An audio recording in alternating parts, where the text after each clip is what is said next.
2 minutes pour comprendre. Aujourd'hui, on parle du postpartum. Le postpartum, qu'est-ce que c'est? Eh bien, c'est la question qu'on va poser à Michèle Bachelard. Vous êtes sage-femme indépendante. Qu'est-ce que c'est le postpartum?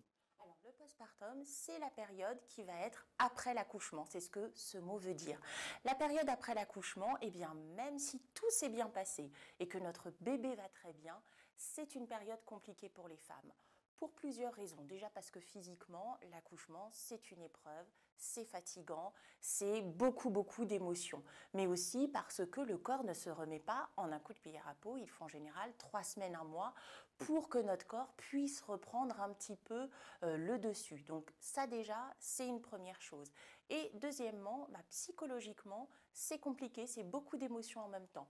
À la fois, on est très heureuse d'avoir son bébé qui va bien, mais en même temps, c'est la fin de la grossesse qui est une période extrêmement valorisée dans notre société et ça s'arrête du jour au lendemain.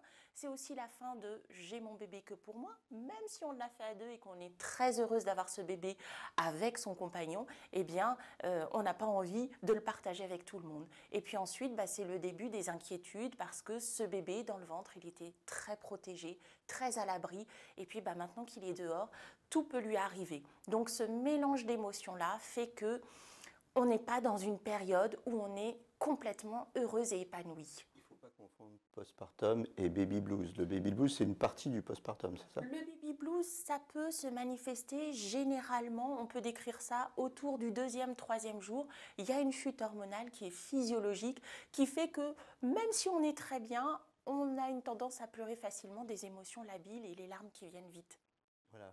Postpartum, eh bien, écoutez, pour bien vivre son après-grossesse, il ne faut pas hésiter à en parler à des spécialistes ou à sa sage-femme.